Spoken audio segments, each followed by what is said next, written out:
Hello everyone. So today we will have our new topic for this lesson, which will be more of your endocrine control and your endocrine systems. So we will tackle much on the glands, the hormones it releases, and its effect on your body. So let's start. So these are some of the hormonal imbalances that result to certain diseases. For example, problems in your thyroid hormones, so the release of your thyroid hormones, may lead to either your hypothyroidism or your hyperthyroidism.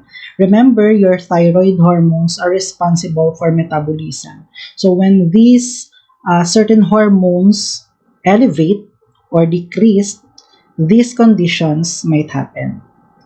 We can also see here in this picture a condition called your dwarfism and your gigantism. This is related to the deficiency or too much of a release of your growth hormones. And in the other picture on this side is an example of your dwarfism and your gigantism.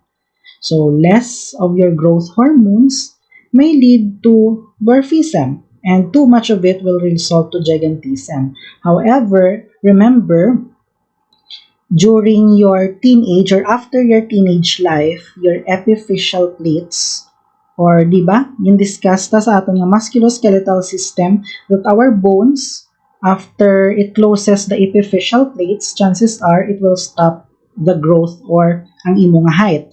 But then, what happens to a person if sige-sige ang iya growth hormones pero nag-close ang iya epiphyseal plates? What happens is that this condition occurs. Okay? As you can see, dako yang iya nga bagol. Wala, kumbaga ang iya nga height na maintain, pero ang iya nga skull nagdamol, ang iya nga mga bones nagdamol. And that is called as your acromegaly. Okay?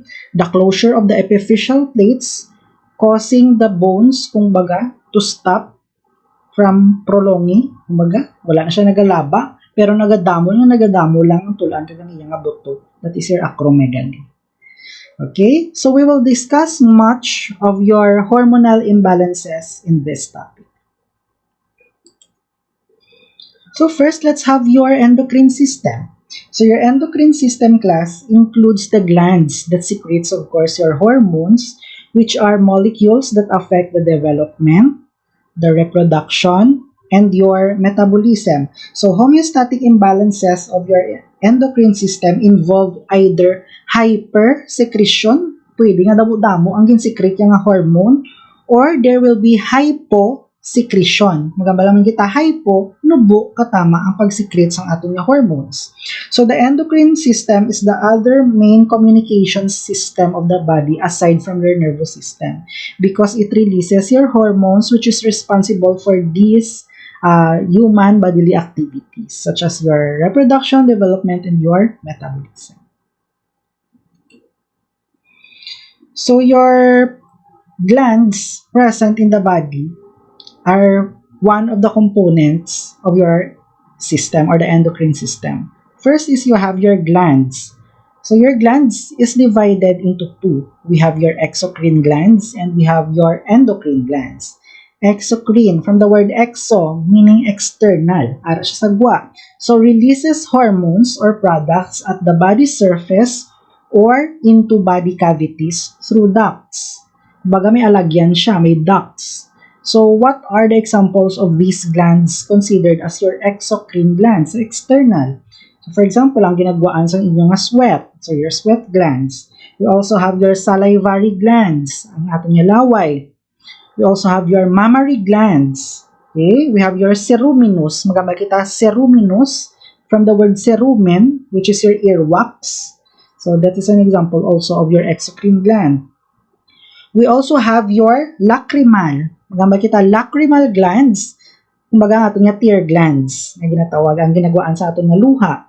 We also have your sebaceous glands. Ang ginagwaan sang oil sa ato nga lawas. For example, sa tsura na ato nga oily, for example, that is your sebaceous glands. And of course, ang ginagwaan sa ato nga sipon, we have your mucous glands. So these glands are part of your exocrine glands. Okay? We also have your endocrine glands, which we will tackle much, okay, sa atong nga topic. So, endocrine glands, class, are ductless glands that produce hormones being released into the blood, which carry secretions throughout the body. Okay? So, if you try to differentiate this one, ang ato nga exocrine gland, mostly, ara lang siya sa ato nga dalong panit. Okay? Unlike your endocrine glands, as you can see, there is your hormone-secreting gland cells, and usually, baga tupad siya or within siya sa imong mga capillary networks. Because, tandaan ta lang, ang hormones ta are being segregated sa atong lawas through our blood. Okay? So, we have your exocrine and we have your endocrine. Next is we have your hormones. So, your biochemical that travels in the bloodstream and alters the metabolism of one or more cells. So, these are your hormones. Okay? So, tandaan ta lang, class.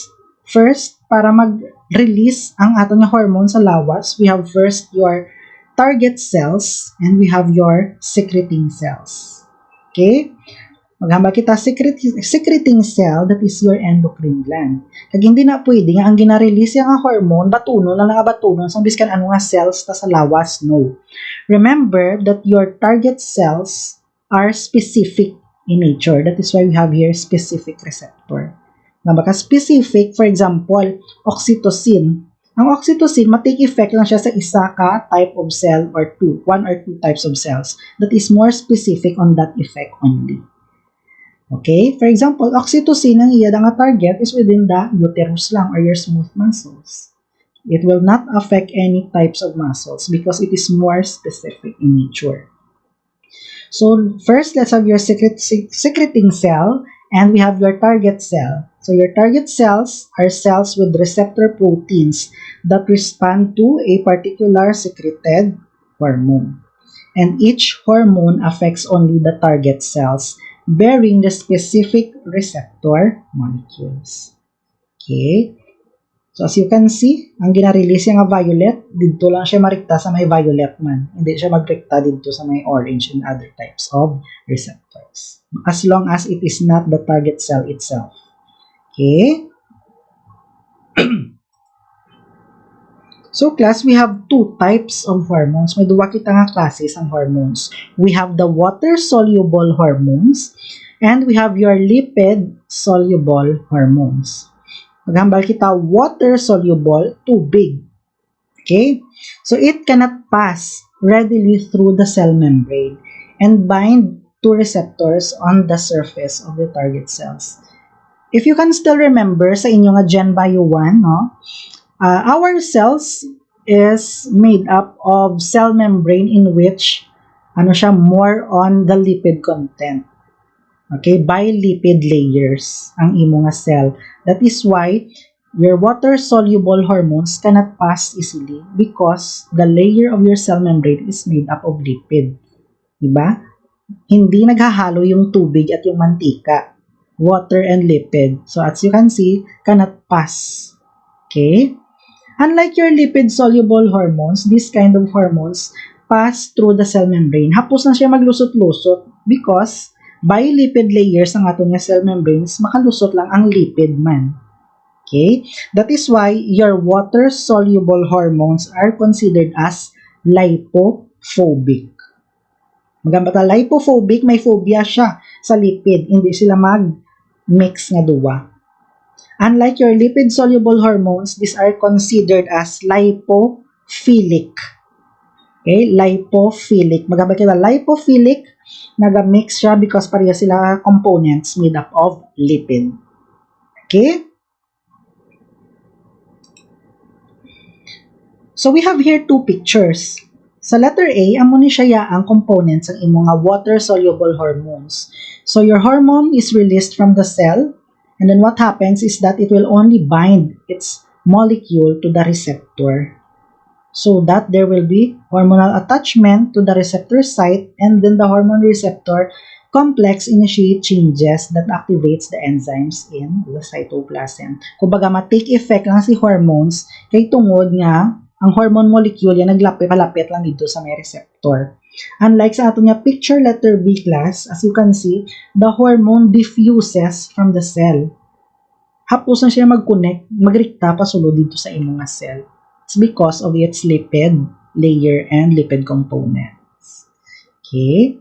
Again, water soluble is lipophobic. This one here, your lipid soluble is lipophilic. Okay. Now, how are these hormones being released? So, number one, we have here, class, your hormonal stimulus. Maghambal kita hormonal from the word hormones, meaning endocrine glands are activated by other hormones. Meaning, magwa ang amo ni nga hormone, si hormone A magwa, if stimulate na siya ni hormone number 1, for example, or letter A, letter B, for example. Magwa lang ang isa kung stimulate mo siya sa isa ka hormone. So, hormone to hormone, hormone glands, hormone, is more of your hormonal stimulus. Second class, we have your humoral, from the word humor, which means blood. So, endocrine glands are activated by changing the blood levels of certain ions and nutrients. Kumbaga, these hormones take effect with regards with the blood levels, especially on the ions and nutrients. For example, these certain hormones, may effect siya sa imong blood glucose, mayara siya effect sa imong blood calcium. So, these are more of your humoral stimulus. Ang effect niya ara mismo sa blood levels. And last, we have your neural stimulus. So, endocrine glands that are activated by your nerve fibers. Nga bata neural, nervous system, kumbaga, it is stimulated ang release ng mga hormone because of the help of your nervous system. So, to further visualize this one, let's have this picture. Okay? So, this one here is an example of your hormonal. So, from the hypothalamus, no? It secretes hormones to your anterior pituitary gland. And then after which sends or stimulates the anterior pituitary gland to release naman another hormone. Meaning, another hormone and then another hormone naman. To release sa isa ka certain gland in which this certain gland will also release another hormone. Kumbaga may mga hormone to hormone channels. Diba? Okay? This one here is your humoral. So as you can see, once these certain hormones are released on a certain gland, chances are may release or may effect siya dayon sa imong blood levels or may effect siya sa imong calcium blood levels. For example, your parathyroid hormone. Later on, we will discuss your parathyroid hormone.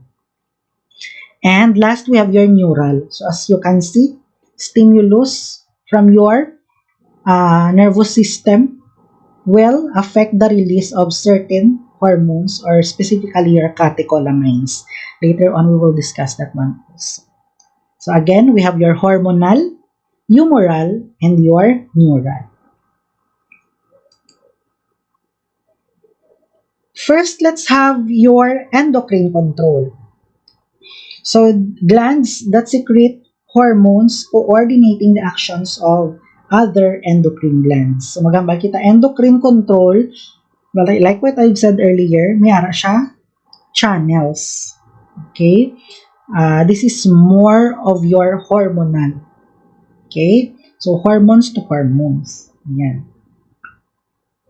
So, information about your temperature, your body fluid composition, and many other stimuli travels from the body sensory neurons to the hypothalamus. So, in response, specialized neurons extending from the hypothalamus secrete hormones into both parts of your pituitary gland, forming different links between nervous and your endocrine systems. Kumbaga may network, nag-connect-connect na siya when we talk about endocrine control.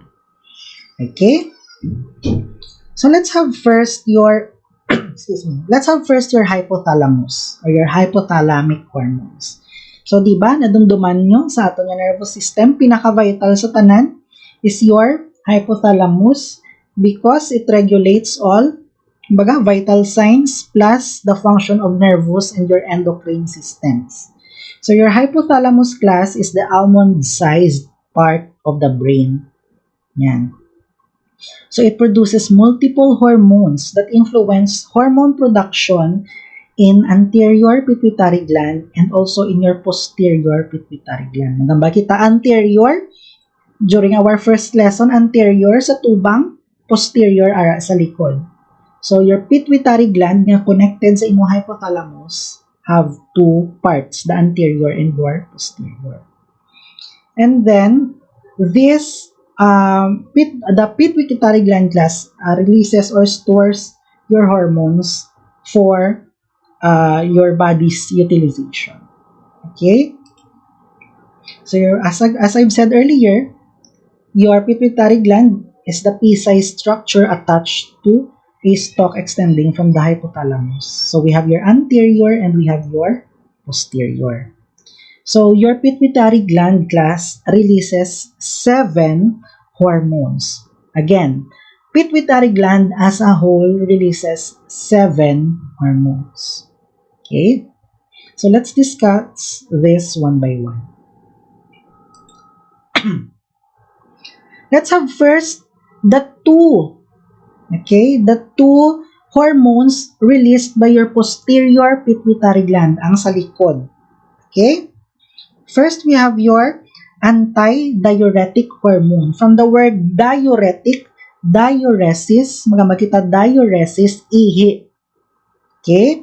Diuresis means ihi or urination.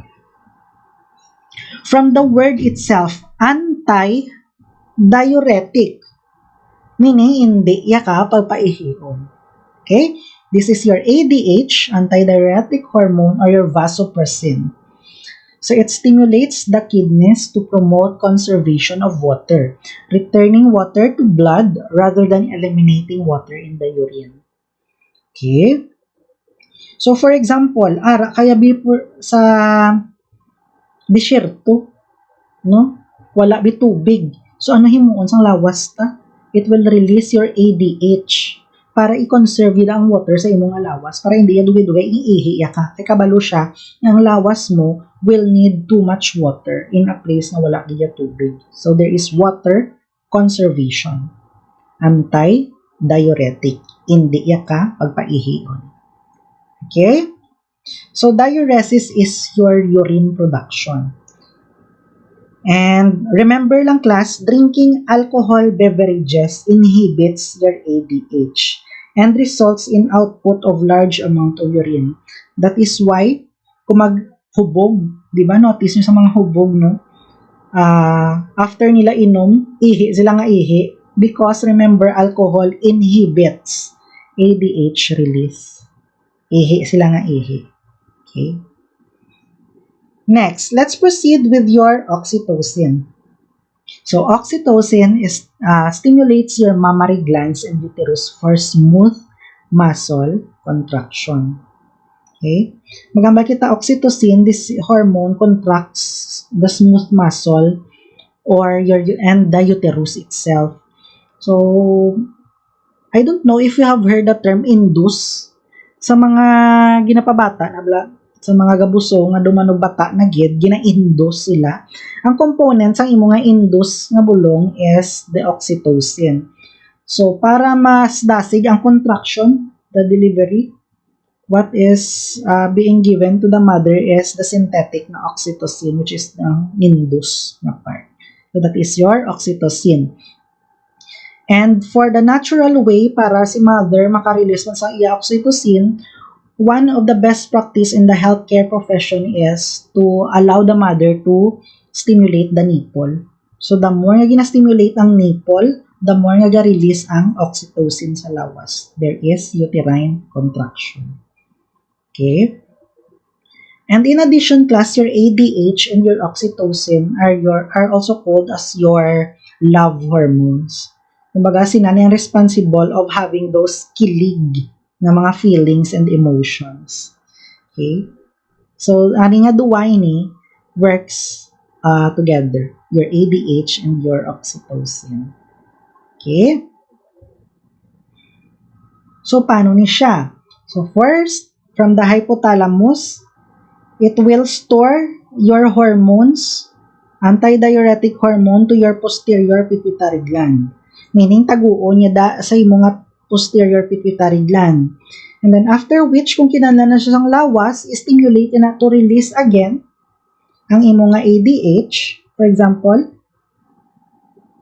And then, it will target your kidneys. Remember, ang kidneys na nag-regulate ang ato niya fluid sa lawas. So, ano higuon niya ang ato niya kidney? Anong effect niya sa ato niya kidney? There will be water conservation and decreased urine.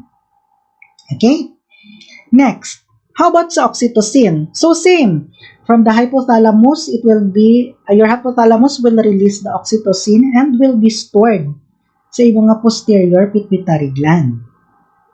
And then, if the body needs it, there will be a release of oxytocin, which will target the mammary glands and will of course take effect in which there will be uterine contraction of your smooth muscles, and there will be your milk letdown reflex. What is milk letdown reflex? Magambal kita milk letdown reflex. Ang milk sa breast ni mother, kumbaga, hindi na siya basta-basta lang mag-ilig or magwa ang iyang milk or mag-eject siya sa lawas or sa breast. So, para mag-eject siya, there must be a stimulation of oxytocin para magwa ang iyang milk sa iyang breast. So, there is milk letdown or milk ejection reflex. Okay?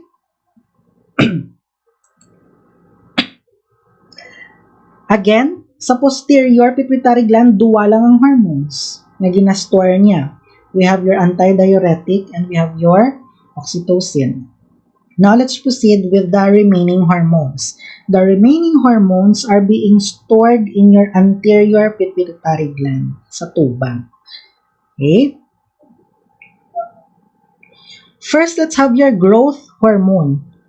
Nagapataas sa aton, growth hormone, or also known as your somatotropin. So, it promotes growth and development in all the tissues by increasing your protein synthesis and cell division rates. So, there is cellular division. When there is cellular division, there is growth, there is development, there is increasing in the height and weight. Okay, so that's the function of your growth hormone or your somatotropin. Okay? What happens kung too much ang production sini sa imong lawas? So, it can lead to your gigantism, nagtaas ka. Okay, especially sa mga teenagers, no? Gulpi lang nagaunyat because of the release of their growth hormone and the opening of your epiphyseal plate sa imong tulan. What happens if tama naman kadamo ang imong growth hormones pero nagkipot niyang imong epiphyseal plates? What happens? Nagadamo lang imo nga tulan, nagadako. So, if manotice nyo na siya mga napatay nga tawo nga may acromegaly, ang ilan na tulan ka mga damol-damol kag mga tiga-tiga. Okay, that is acromegaly. Gigantism happens kung ang epiphyseal plate siya open. Galaba pa siya nga taas. Pero, kung acromegaly naman, nagadamol. Okay? And of course, if there is lack or minimal production of your growth hormone, may arang kitang ginatawag na dwarfism. Unano. Nagaputot. Putot. Okay?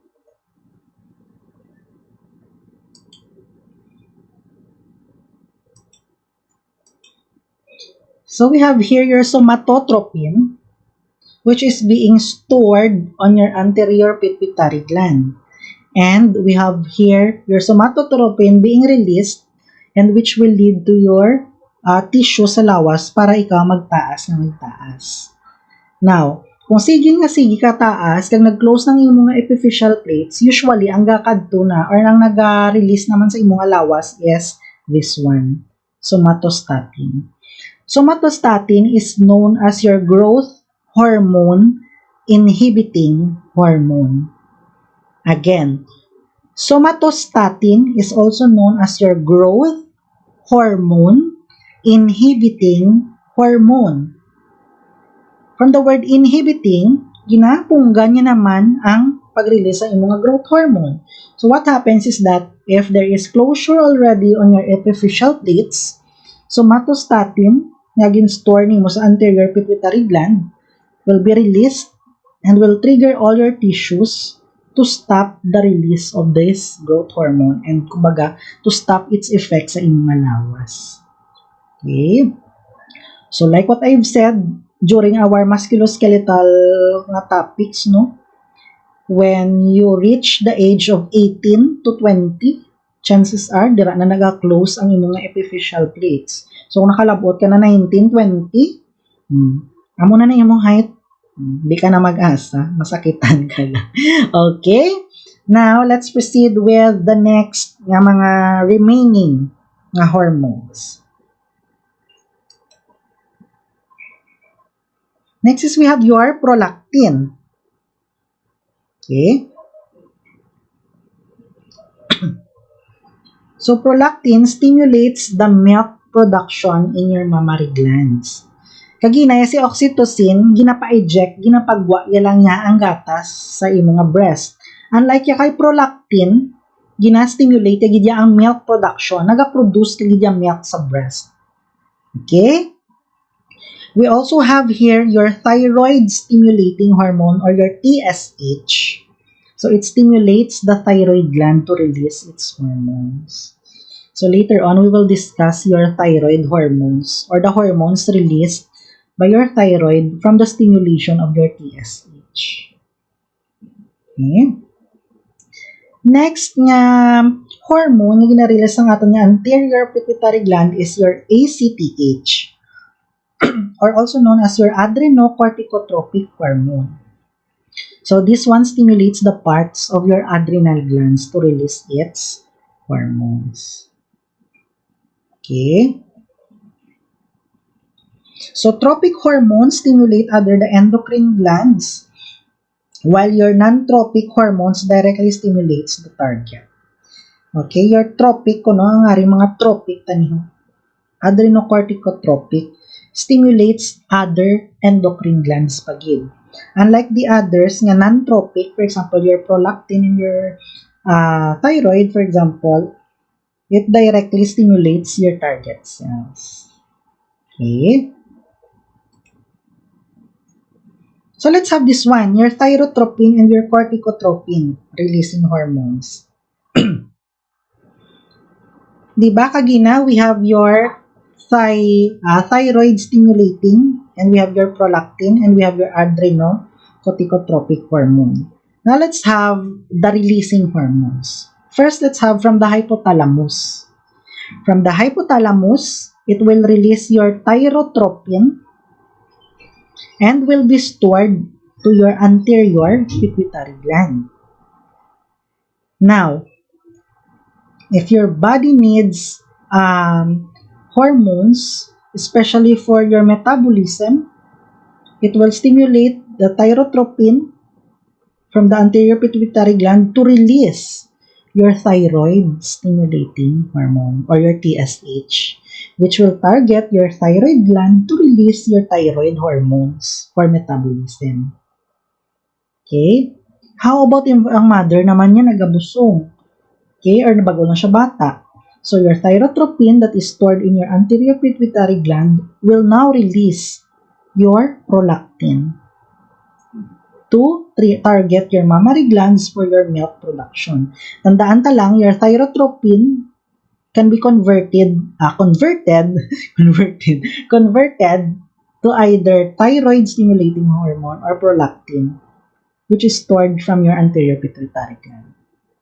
Okay? Next is we have your corticotropin releasing hormone. Okay? Or your CRH na ginatawag nila. So from your hypothalamus, it will release your corticotropin releasing hormone and then will be stored sa imong anterior pituitary gland. And from the time na kinala na siya sa imong lawas, it will convert your corticotropin to your adrenocorticotropic hormone, which will trigger your adrenal glands to release your adrenal hormones. Okay? So later on, we will discuss your adrenal glands and its effect to your body. Okay?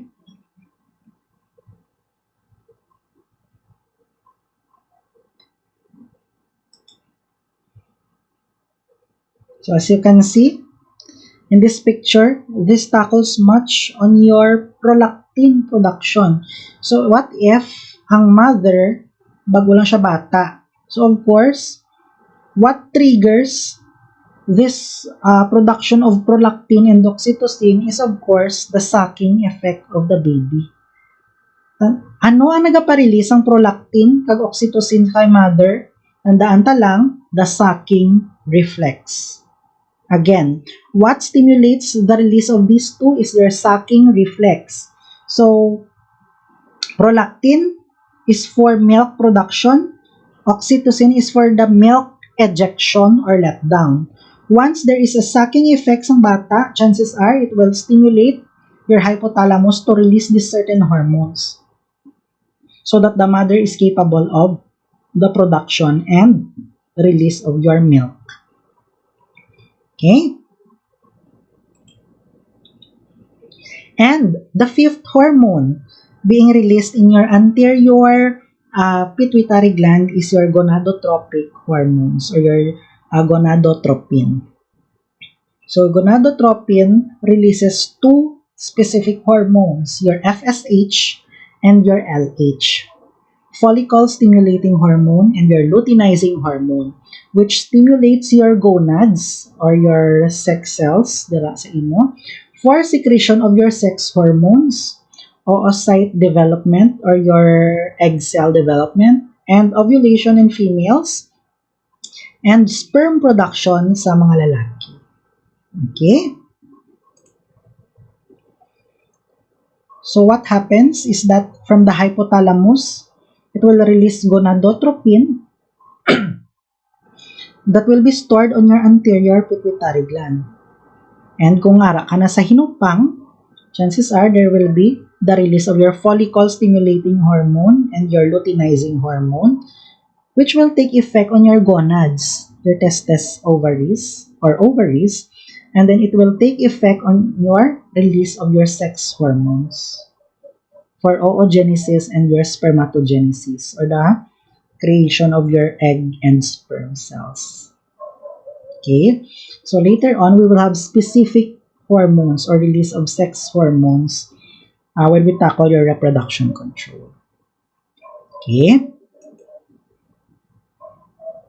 So kumbaga, it shows na ang atong release of hormone is like a channel of communication from one gland to the other. So from the hypothalamus to your pituitary gland, and then from your pituitary gland, it will take effect to other parts or other endocrine glands as well.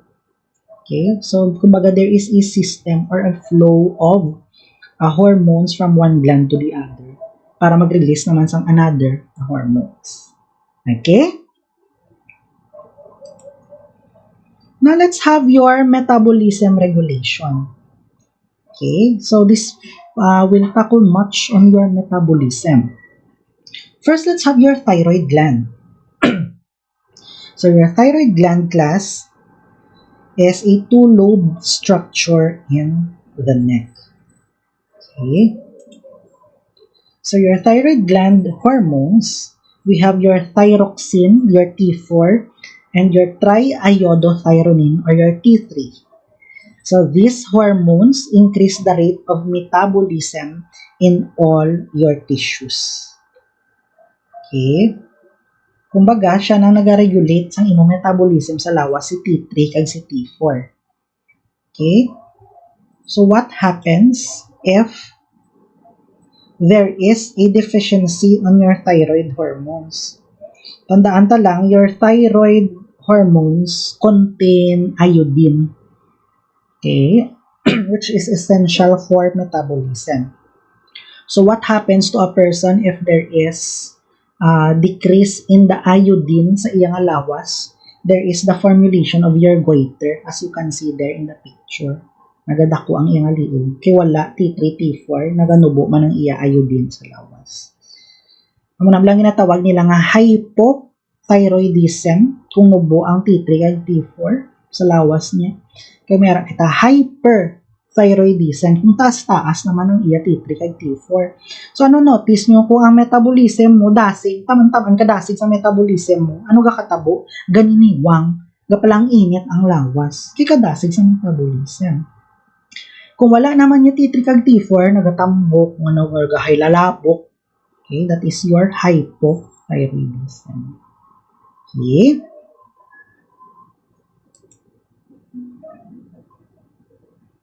Also, one of your hormones are your calcitonin. So, calcitonin decreases the blood calcium level by increasing the deposition of calcium in the bones. So, your calcium class is vital to muscle contraction, blood clotting, and bone formation. Tandaan talang class na may duwa kita ka calcium sa lawas. May calcium kita nga ara sa dugo, your blood calcium. May ara kita calcium nga ara sa tulan. Okay? So, your calcitonin decreases the blood calcium. Meaning, ang calcium nga ara sa dugo, panubuon niya kay ipamutang yung tutanan sa tulan, ipang deposit yung tutanan.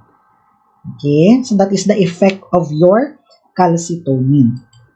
Now, anong kakatabo? So, from your thyroid gland, okay, we have 3 hormones na ginarelease niya. Si T3, si T4, kag si calcitonin. T3 and T4 targets your tissues for the metabolism, while your calcitonin triggers or targets your bones to increase calcium deposit in your bone. So that is why kung sige-sige produce ang imong calcitonin, there will be a possibility of the occurrence of your hypocalcemia. Magamba kita hypocalcemia, naganubo ang dugo, ang calcium sa iya naman nga dugo. Okay, kaya ang iya nga calcium ara lang tanan sa tulan niya. Okay. Remember, your calcium is essential also for some functions in the body. For example, your muscle contraction, for the heart contraction, kinanglanong din na ang ato niyang calcium. Okay. So, calcitonin is hypocalcemic in nature. Napanubo iya ang calcium sa ato niyang blood.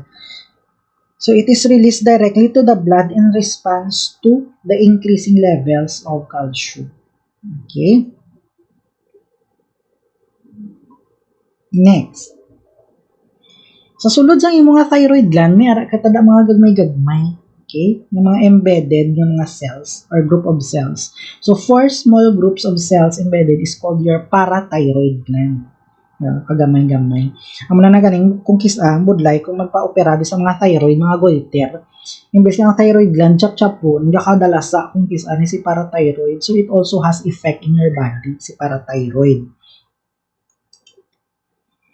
So, your parathyroid hormone is responsible for, or your parathyroid gland rather, is responsible for the release of your parathyroid hormone, or your PTH.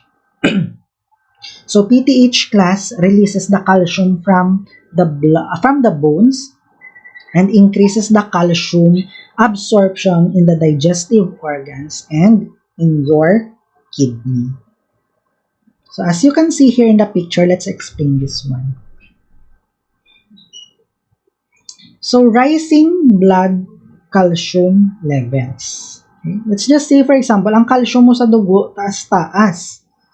Okay? Galutaw-lutaw ang mga calcium mo sa dugo. So, nahimuon, sa lawas ta, so from the thyroid gland, it will release your calcitonin. Kaya parang galutaw-lutaw lang ang calcium sa dugo mo, pamutangin na tanan sa imong nga tulan, para magbalik sa dati ang imong calcium levels nga ara sa dugo. Now, in times nga nubo naman ang calcium nimo sa imong tulan, okay? So let's just say for example, falling blood calcium levels, or let's just say for example, ang calcium nimo sa dugo tama naman kanubo. Kinahanglan sa lawas, asang lawas tas ang calcium nga ara sa blood ta for other body functions. So what will happen is that it will trigger your parathyroid hormones or your parathyroid glands to release your PTH or your parathyroid hormone. Kaya para ang aton nga osteoclast, remember si osteoclast sa aton nga musculoskeletal, osteoclast is responsible for your degradation, ginaguba yang imo nga bone, calcium sa bone. Kumbaga, osteoclast will degrade all the bone calcium, kag ang tanan nga calcium maging kali, yada sa imo tulan, makadto naman sa imo nga blood, para ma-balance naman ang imo nga calcium within your blood levels. Okay? Kumbaga, gabuligay si calcitonin kay si parathyroid hormone to maintain your blood calcium sa labas. Okay?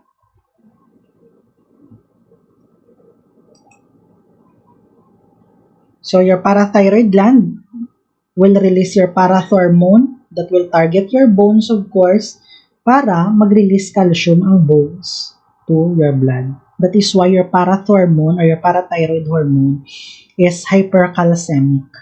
Ginapataas yun naman ang calcium sa imo dugo. Okay?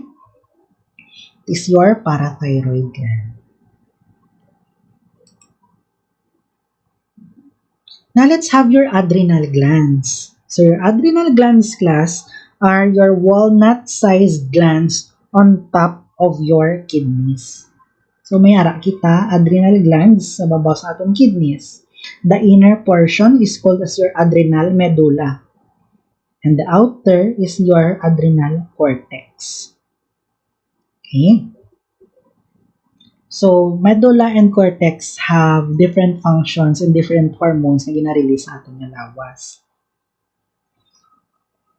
So, let's have first your adrenal medulla.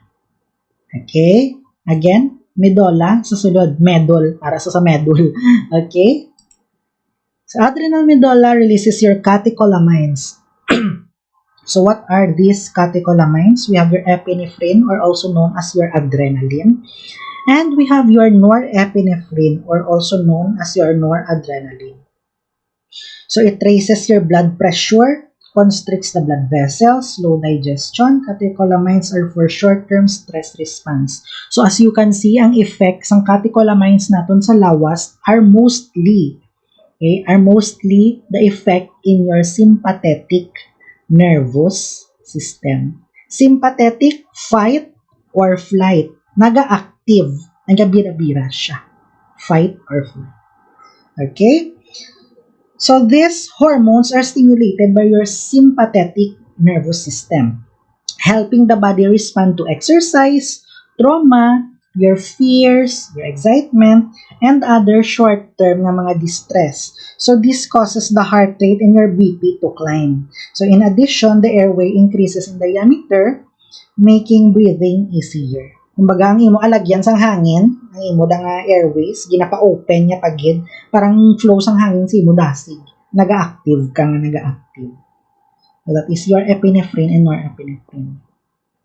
That is why sa mga hospital, sa mga hospital settings, once ang pasyente, naganubo ang iyang vital signs, so gina-CPR na siya, and during the CPR, ang gina-inject sa iya is this one, epinephrine. Kaya para palang mag-uptick ang iya vital signs. Okay? So, epinephrine or your adrenaline. Usually, ginagamit sa hospital settings. Now, let's have the hormones naman released excuse me, on your adrenal cortex. So, let's have your mineralocorticoids. So, your mineralocorticoids stimulates the kidneys to maintain the blood volume and the salt balance. Okay? So, first, your aldosterone. Okay? So, si mineralocorticoids nimo is your aldosterone. So, si aldosterone atong class stimulates your kidney to return sodium ions and water to the blood while excreting potassium ions.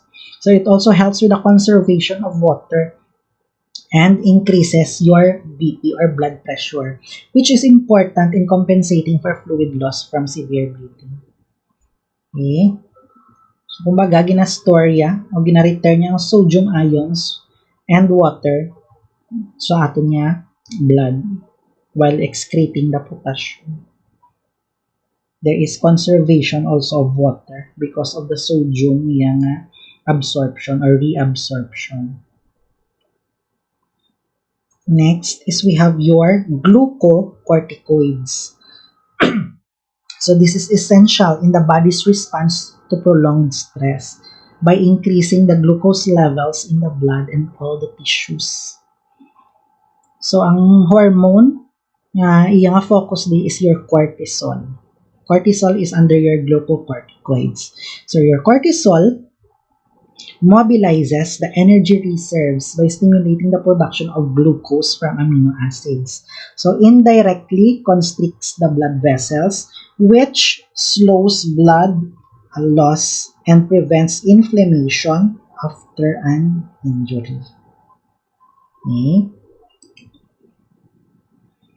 Your adrenal gland. Ari na siya. Adrenal gland, tungaon ta, may ara kita medulla, may ara kita cortex. Si medulla, we have your adrenaline or your epinephrine, which focuses more on your heart and liver. That increases the heart rate and converts your glycogen to glucose. Na-convert si glycogen to glucose, kay tungod energy mo na siya, source of energy during fight or flight, nagabira-bira imong lawas. And then we have here, your noradrenaline or your norepinephrine, which targets much of your airways, digestive system, and blood vessels. That dilates your airway and slows down the digestion and constricts for high blood pressure. Okay? Kung ang blood vessels ni mo, ginapakipot ya, ang BP mo nagataas ng gataas. Next, you also have your cortex or your adrenal cortex, which releases either aldosterone or your cortisol. Okay? Aldosterone targets your kidneys and your blood vessels. Sa kidneys naton ginapa-increase ang sodium reabsorption. Kay tungod sodium ginabili niya sa lawas, tandaan ta lang class, sodium attracts water. Kay tungod gina-attract niya ang water, gadamo ang fluid volume naton sa lawas, gaanong BP ta? Nagataas man. Okay? And also sa aton blood vessels, it decreases your immune response and high BP and prevents your inflammation, especially ang aton nga cortisol. Okay? So sa cortisol naton class, ang iyang effect is directly on the liver and fat cells that increases your blood glucose. Okay? So again, clarification lang on this slide, aldosterone is more on the kidneys, while your cortisol is more on the blood vessels and your liver and fat cells. Okay? Ang cortisol tani class, amo na siyang ginatawag nga steroids. Corticosteroids na ginatawag. So, during bala sa mga ginaoperahan, for example, ng liver transplant, after nila transplant sa mga organs nila, sa isa ka tawo, ang ginahatag usually sa ila is steroids or your cortisol or your corticosteroids. Nga ginatagaan sila steroids. For example, sa mga galantaw, di sa 5DL, no, for example, heart transplant from one person to the other. Now, kay tungod naging transplant sa akon nga heart, ang ini nga heart, hindi ni halin sa akon nga lawas. So that is why ma-trigger ang akon nga immune system to attack this one. Kaya hindi na siya akon mo. So gubon siya sa akon immune system. So para hindi siya paggubon sa akon nga immune system, anong ihatag sa iya? Steroids. Nga tagaan siya steroids, decrease immune response. Panubo niya imong immune system para hindi paggubon ang gintakod sa imong organ, ang gintransplant. Okay? So that is your cortisol or your steroids. Tandaan talang gali class para hapo sa inyo, steroids increases the SSS. Again, cortisol or your steroids increases your SSS. Increases the sugar, increases the salt, and increases the sex hormones. Okay, again, cortisol releases or increases your SSS. Increase sugar, increase salt or sodium, and increase sex hormones. Okay? Sige. So these hormones from your adrenal glands are more of your neural stimulus. Okay? From the nervous system, stimulation, from the hypothalamus, down to your spinal cord and your nerve impulses that will trigger your adrenal glands to release your catecholamines. Ito lang ato niya epinephrine kag norepinephrine. What happens? Lapit siya sa blood vessels naton. So ang effect niya, flow sa aton blood vessels, which will trigger also the other organs. Like for example, sa heart, sa liver, digestive system, sa aton yung blood pressure or sa aton yung mga ugat, and we have your airways or your respiratory system. Okay?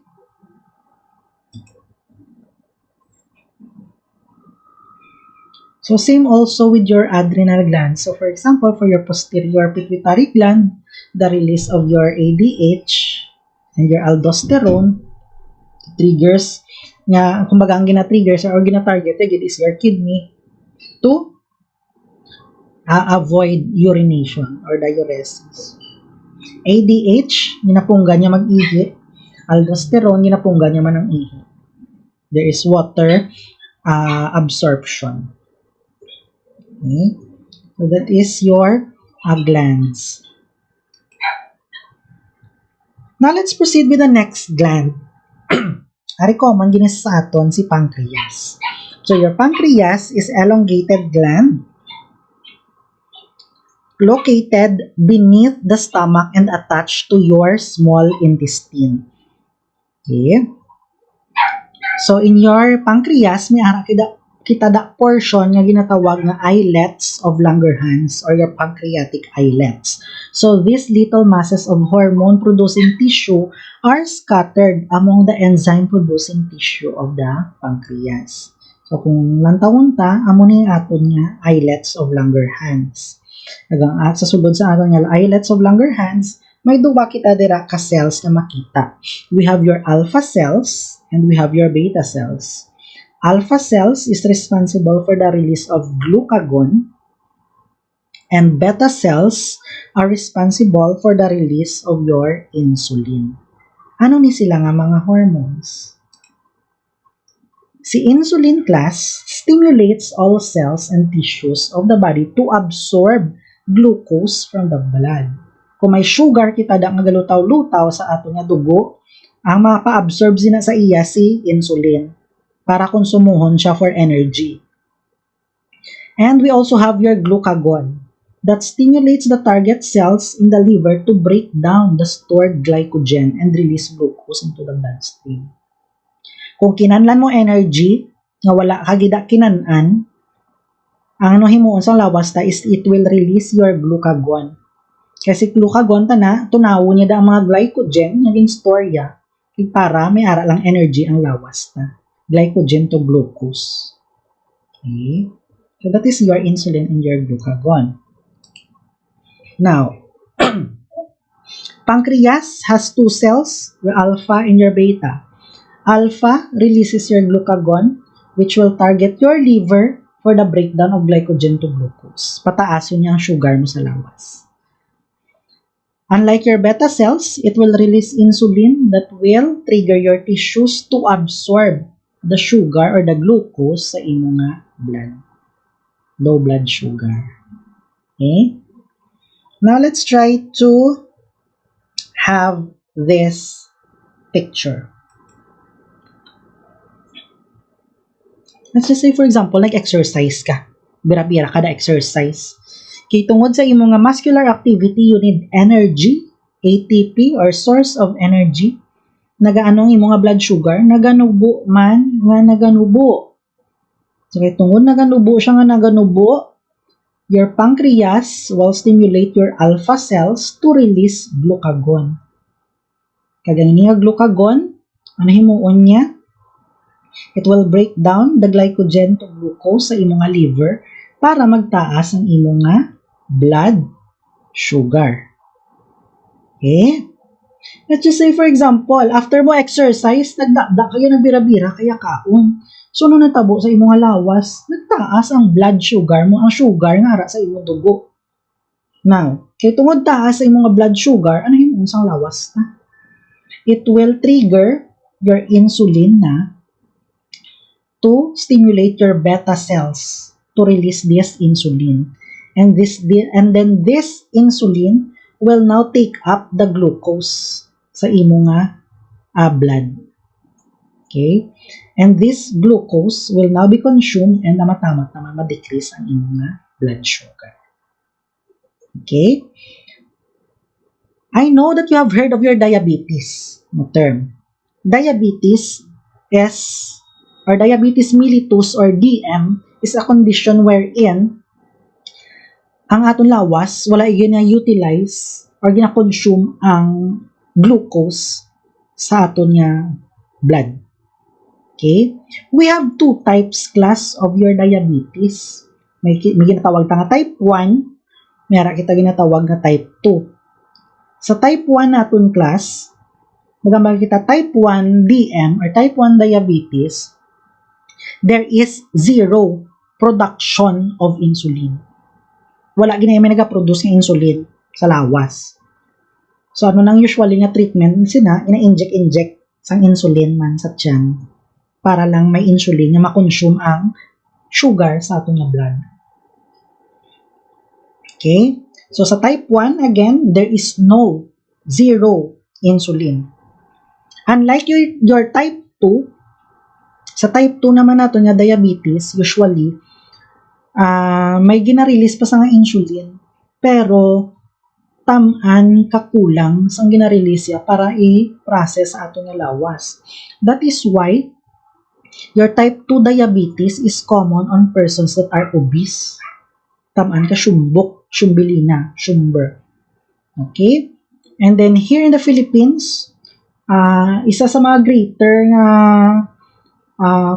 comorbid diseases is type 2 diabetes. It's because kita nga mga Pinoy mahilig sa anli lamon, anli samgyup, tanan nga lamon.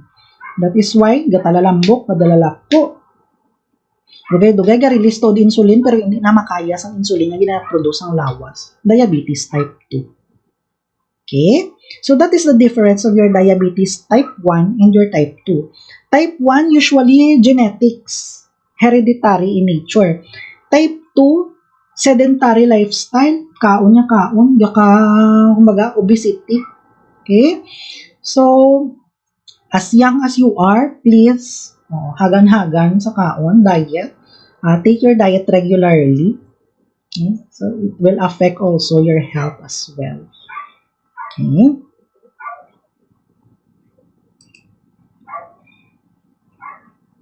So now let's have the other glands. Now let's have here your pineal gland. So it is a small brain structure near your hypothalamus.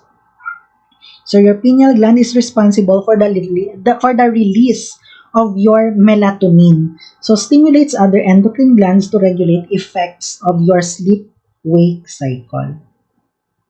Okay? So si melatonin, ang effect niya ato niya sleep-wake cycle. So tandaan ta lang, what stimulates the release of this melatonin is darkness or dulom. That is why kung gabi na tuyo na kita, kay gabi ga dulom.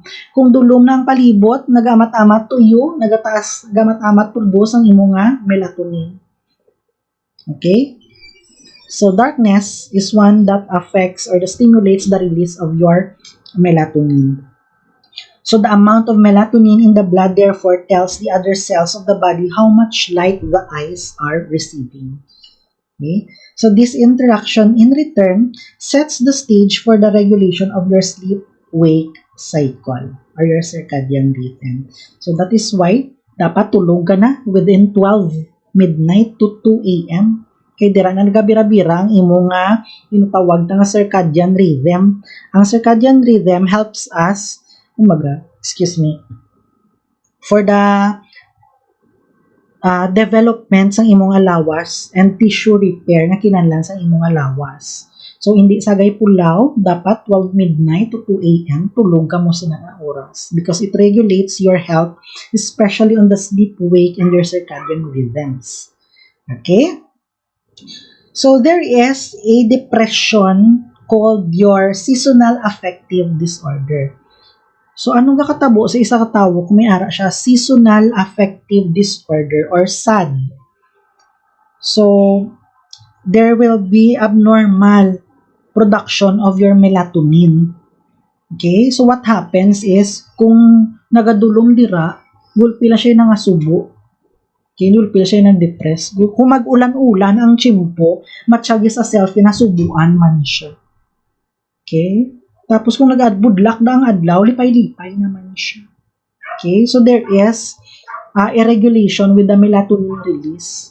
That is why there is depression or seasonal affective disorder na ginatawag.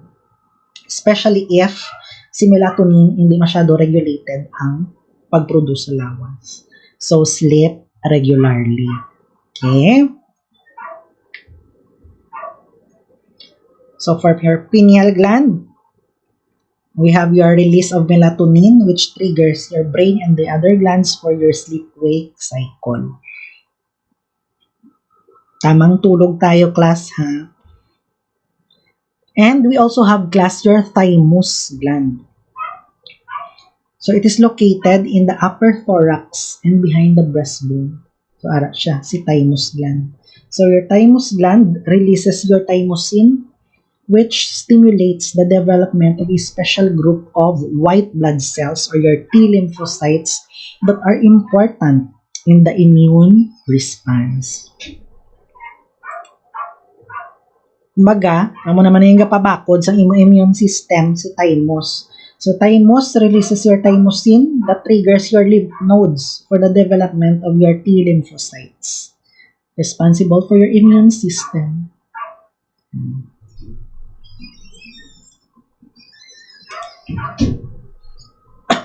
And last, we have your reproduction control.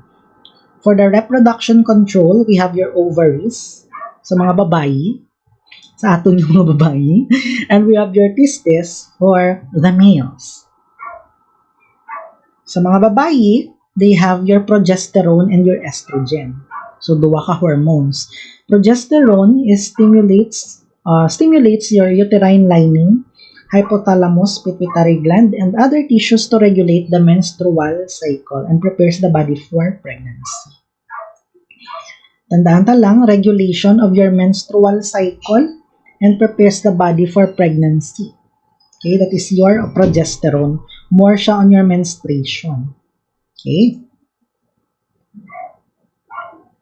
Your estrogen naman is more on the maintenance of your secondary sex characteristics. Na makita secondary sex characteristics, mga changes sa female body. Okay? Now, let's have this one. Androgens, sa mga lalaki naman. So, sa mga lalaki, it stimulates the sperm producing cells or your testosterone hormones. So, it is for the sperm development and maintains your secondary sex characteristics. Okay? Ayan. Let's go first sa mga lalaki. Testes. Okay? Releases your testosterone or your androgens that targets your testes to have your spermatogenesis or to produce your sperm cell. And we have your secondary sex changes. That is why kung magsultiro na ka sa kalalaki, nagataas ang iya testosterone, there is the release of or there is changes nga nag-occur sa iya lawas. There is the growth of hair on the pubic and in the armpits, facial hair. There is enlargement of the penis, and there is also broadening of the shoulders. Okay? So that's why sa mga lalaki, notice nyo, mga lawas daw, mga Johnny Bravo. Okay? Ang abaga, tamaan ka dako. Okay, broadening of the shoulders. That is one of the prominent secondary sex change na nagkakatabo sa lalaki. And of course, the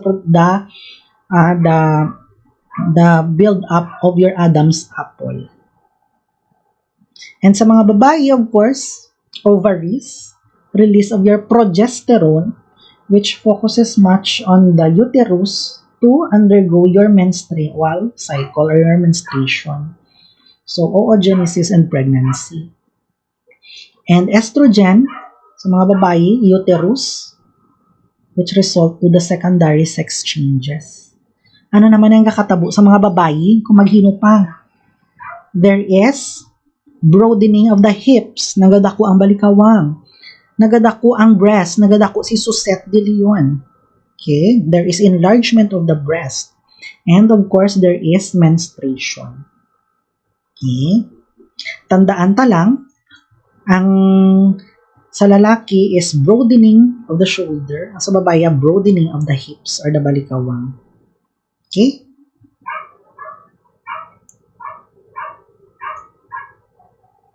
Now, let's have the other hormones produced by the body. So, number 1 is your placenta. Sa mga babae, ni ha? Sa mga lalaki, wala. Sa mga babae, you have your placenta. So, that is a temporary organ formed in the uterus of the pregnant women. So, it releases your HCG or your human chorionic gonadotropin, which stimulates the production, stimulates the ovary to continue the production of your estrogen and progesterone to maintain pregnancy and ready the breast for lactation.